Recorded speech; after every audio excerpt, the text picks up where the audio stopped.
I'm Lee. I'm a knitter and a movie watcher, and I've done a few other videos that are about movies, knitting, both. I have a blog where I talk about those things and other things too, and I have a newish Patreon, free Patreon, where I post some stuff like this, and I did a movie zine, and I'm going to be doing more knitting content, knitting patterns, also on Ravelry and stuff, so links to everything in the description below. Starting back last March of 2024, for the first time, I did this letterbox March Around the World challenge, where the challenge is to watch 30 movies from 30 different countries and log them and write a review of all 30. And last year I did it. I wrote a blog post about doing that challenge and my favorite movies I recommend that I discovered during that challenge, and I had a really good time. I had so much fun. I looked forward to it all year doing it again.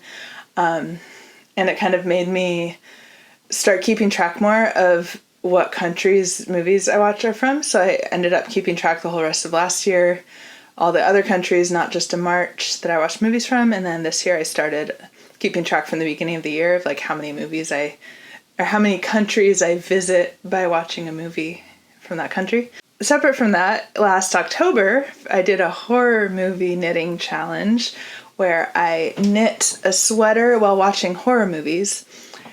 In 1 month in October, beginning to end, finished the sweater successfully. And I did a video each week of my progress, and I talked about the horror movies that I watched. So that was fun too. I decided to combine those two things for this March and knit a sweater while watching movies from around the world in March. So I started March 1st. I started my movies and my sweater.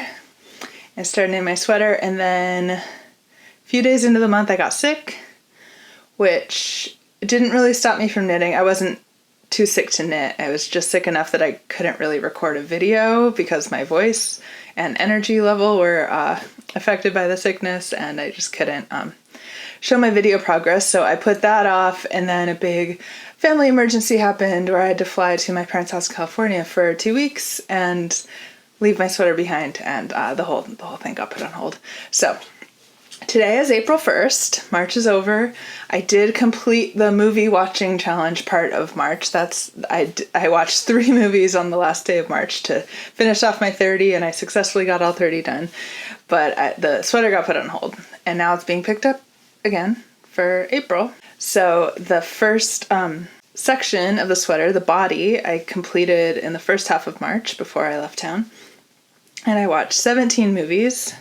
And each stripe is a movie, so 17 stripes. And now I will continue with the top and the sleeves, and I'll do a couple more update videos throughout the month and do the challenge in April, so it's fine.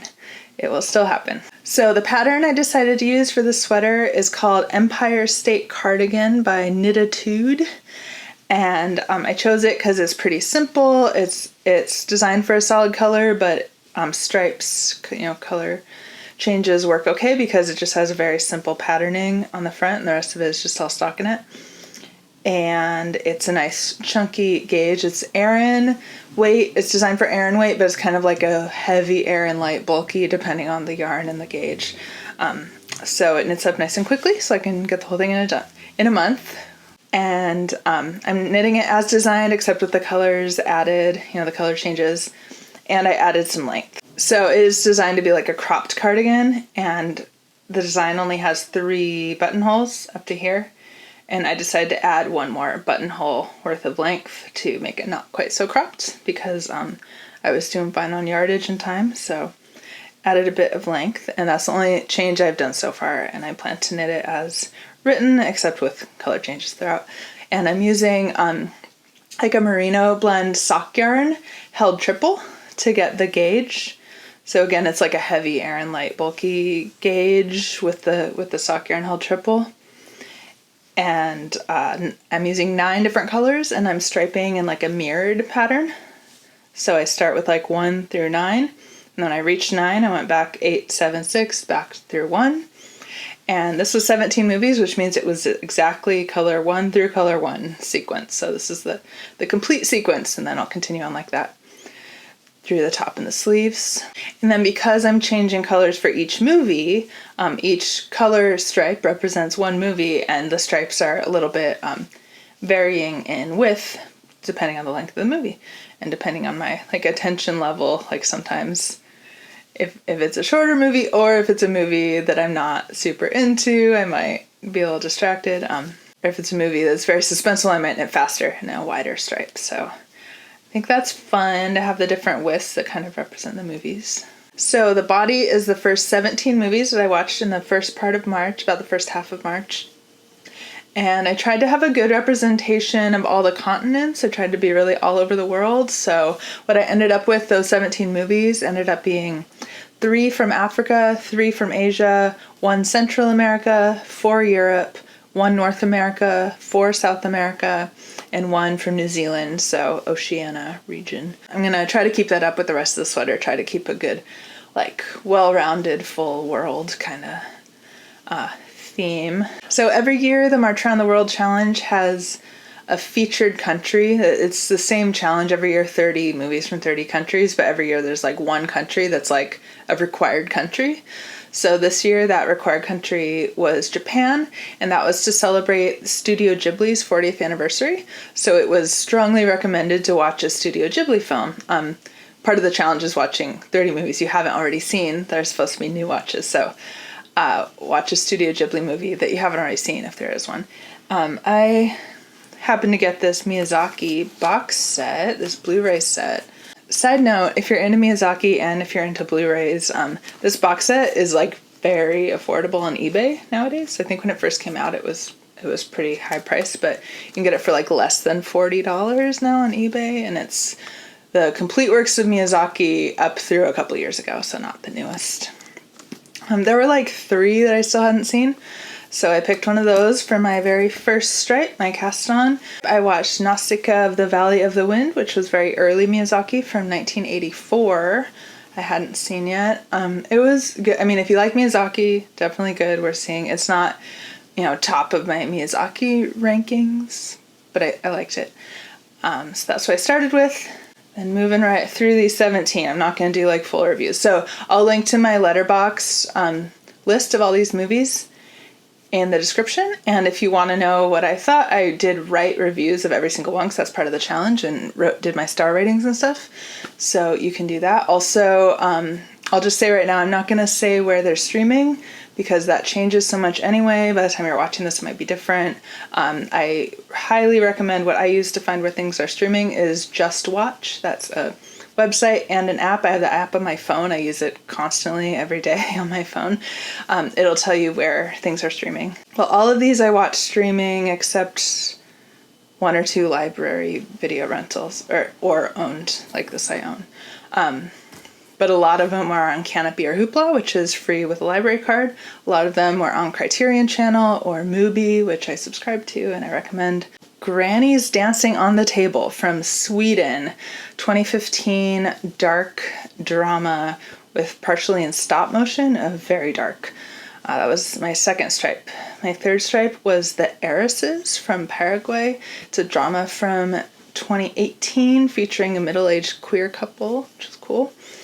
Next was a Guatemalan drama from 2015 called Ixcanul, and it's entirely in the Cachiquel language, which was very cool. I'm pretty sure it's the only feature-length film that's ever been made in that language, indigenous language to Guatemala. And next I did a horror, We Might Hurt Each Other, from Lithuania. It's from 2022. It's a slasher, but with a little bit of folk horror, and the folk horror elements were kind of cool. It was fine. Then I did a well-regarded movie that I didn't like very much from 2001 from Argentina called La Ciénaga, and it's a drama. Letterboxd says it's a drama comedy. I did not get on board with the comedy element. I didn't think it was a comedy at all, but maybe it's for different senses of humor. Another one, very similar, well, not a similar movie, a different movie, but it's called Goodbye Dragon Inn from Taiwan. It's a slow cinema movement movie from 2003, and again, Letterboxd says it's a comedy, and there was like one scene that was like kind of weirdly funny. Wasn't really connecting with that one either. Then I did one I liked a lot. It's called Graduation from Romania. It's a family drama from 2016. It was a good one. I tend to like Romanian films. I'm learning as I watch more movies from around the world. Romania has some good stuff. And I watched Joyland from Pakistan from 2022, pretty recent drama. Letterboxd says this one is a romance, which I would definitely call that a questionable categorization based on what happens in the movie. It's not very romantic. I didn't love that one. Then I watched one that I did love called The Firemen's Ball from Czechoslovakia from 1967 from the Czech New Wave movement. It's a comedy. I think it's the third movie I've seen from the Czech New Wave movement. Probably the most well-known, well, one of the most well-known movies from that movement is Daisies, which I love. And last year I watched one called The Cassandra Cat, but I think it goes by a few different names, which was totally wild and bonkers and featured like a telepathic cat who wears sunglasses, and it was amazing. Fireman's Ball is more just like a straightforward satirical comedy satirizing like bureaucracy and government and stuff. And it was really funny and weird, and I loved it. So I definitely want to watch more Czech New Wave movies because that's good stuff. Then I watched Take Me for a Ride, which was from Ecuador. It's a very small, little, low-budget indie queer coming-of-age drama from 2016. Fine. Then I watched an art film from Lesotho from 2019. It's called This Is Not a Burial, It's a Resurrection. It was really beautiful, gorgeous to look at movie. I think I watched it on Criterion Channel. Good stuff. Then The Chambermaid from Mexico was a 2018 drama. This one, Letterboxd only says drama as the genre, but I totally thought this had a decent amount of comedy. It's definitely a drama comedy, but it made me laugh like many times. So silly categorization, but I like The Chambermaid a lot. That was a good one. Then I did The Whale Rider from New Zealand from 2002, and this is a very nice family drama. I think it did pretty well when it came out as like an international indie, maybe like Sundance kind of, because I remember seeing it on the shelf at Blockbuster a lot, but I never saw it. But yeah, it was good. And Rafiki was next from Kenya. That was a very colorful, gorgeous cinematography romance drama from 2018. It's good. And next was Gaia, a South African 2021 eco-horror. And this one had some visuals that reminded me of things like Annihilation and The Last of Us, some eco-nature horror, nature body horror kind of stuff. The movie itself, the plot was kind of all over the place, and I wasn't always following everything, but some cool visuals if you like that kind of thing. And lastly, speaking of cool visuals, The Wolf House from Chile from 2018.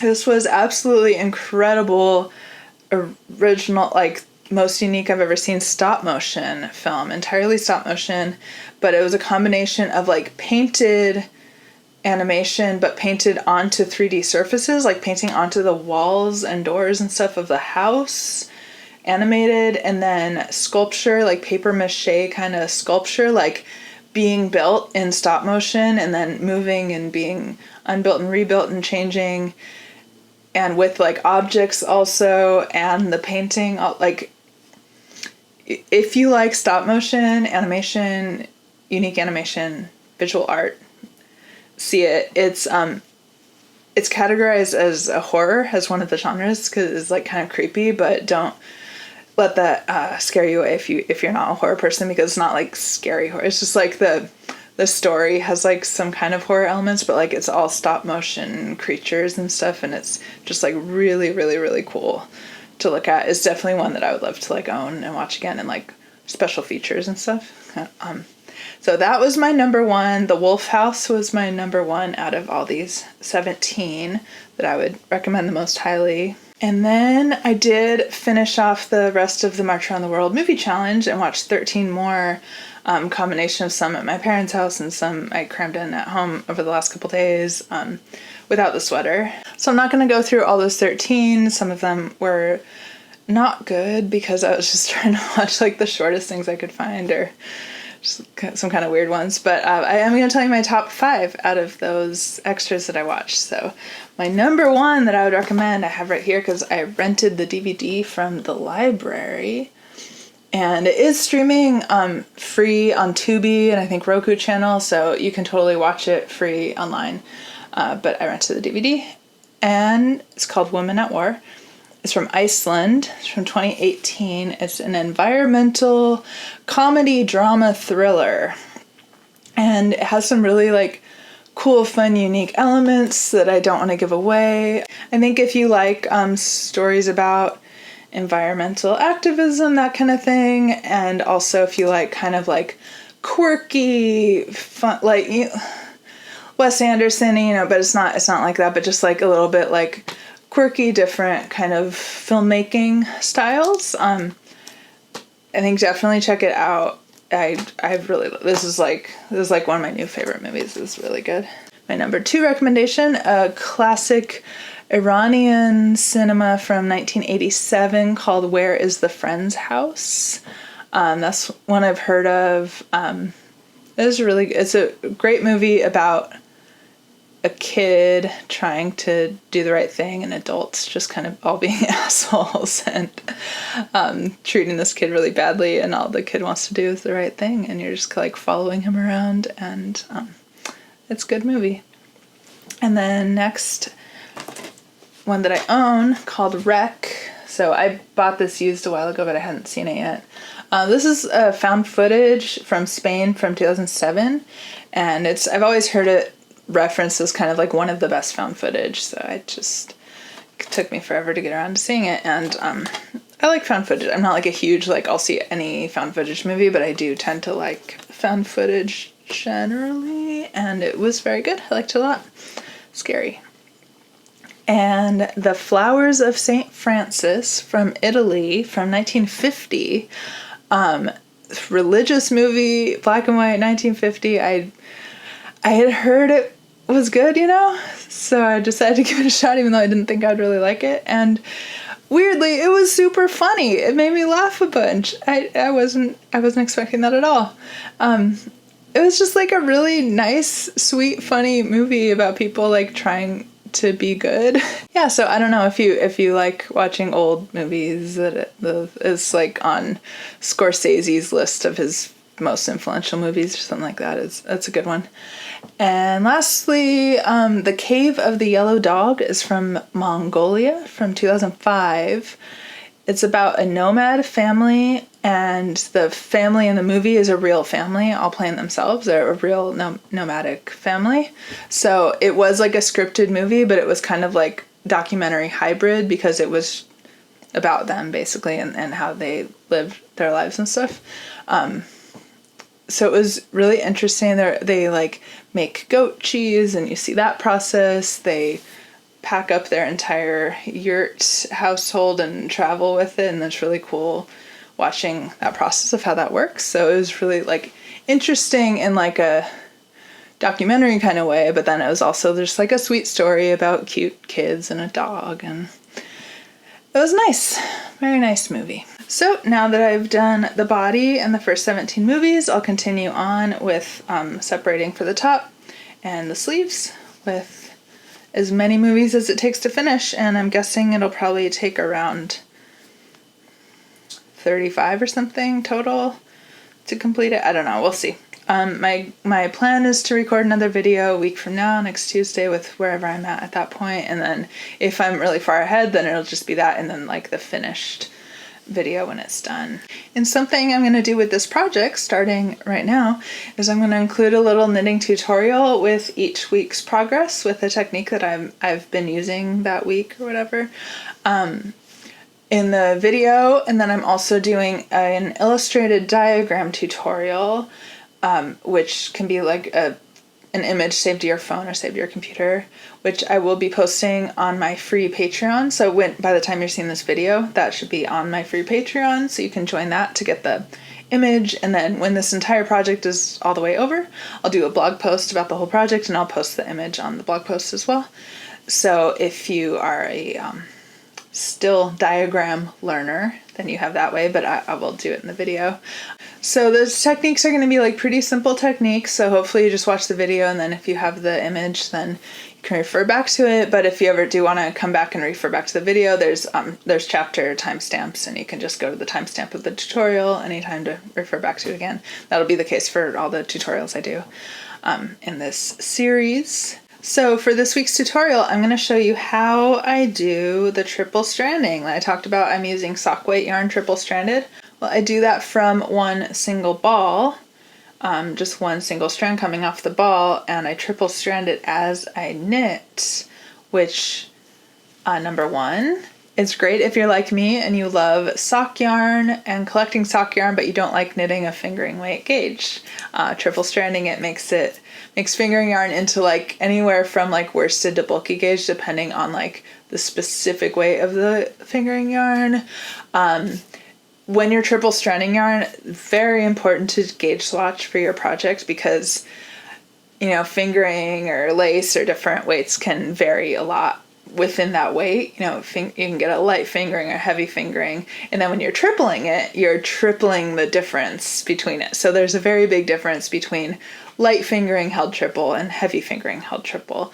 So whatever you're using, you want to gauge swatch with it, make sure it's going to fit your project. I did a gauge swatch for this. Also the sweater that I'm wearing right now, I'm wearing it because it's the same yarn, also held triple stranded. So I had already knit the sweater years ago, and I knew I liked the fabric. It makes a nice squishy soft fabric, so I decided to use that same yarn in this, which was already tested. But I still did a new gauge swatch for this pattern and this gauge. If you have lace weight in your stash, it's a great way to use lace weight. Lace weight held triple is going to be like around DK or worsted, or it depends on, you know, how tight, how halo-y you're going to knit it.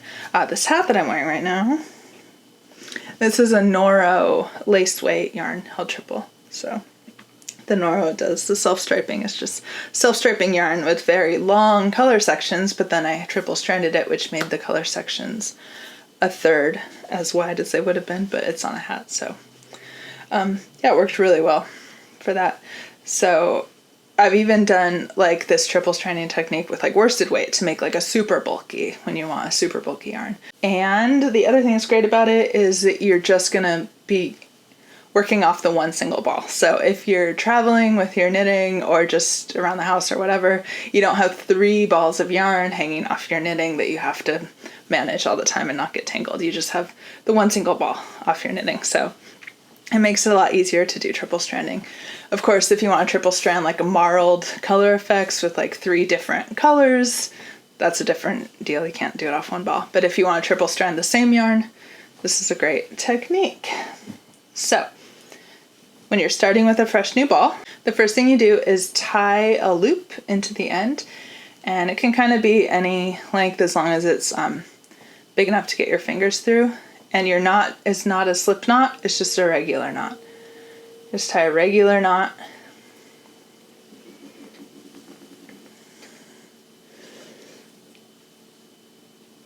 Okay, so you're just tying a regular knot with a little tail. Basically, you just need a loop that's big enough to stick your 2 fingers through like this, and just a regular non-slippy knot. Okay, so then you have your loop, you have your knot. Now you stick your fingers through and you grab the yarn with one hand, and then you hold on to the actual knot with the other hand. So my left hand is holding on to the knot, or near the knot. It doesn't have to be exactly the knot, but you're basically holding the knot on one hand, and then you're pulling the yarn with the other hand. And you pull it through. And then when you pull it through, here's what happens. It becomes 3 strands for as long as you pull it through. You end up with this triple stranded yarn here. And then at the end, you have this extra little loop and knot, which is all just going to be your tail. So at the end, your tail is just going to be here. All this loopy stuff at the end will just be woven in and dealt with at the end. And then this is your yarn that you're working with. So you can pull it kind of as much as you want to pull it. So what I like to do is pull it like a whole bunch. Like I'll pull it like the whole width of my wingspan, you know, from hand to hand. And then I'll do that like several times. Just pull it again. But as long as you pull it, that's how long your triple-stranded yarn is going to be that you can then knit with without interruption.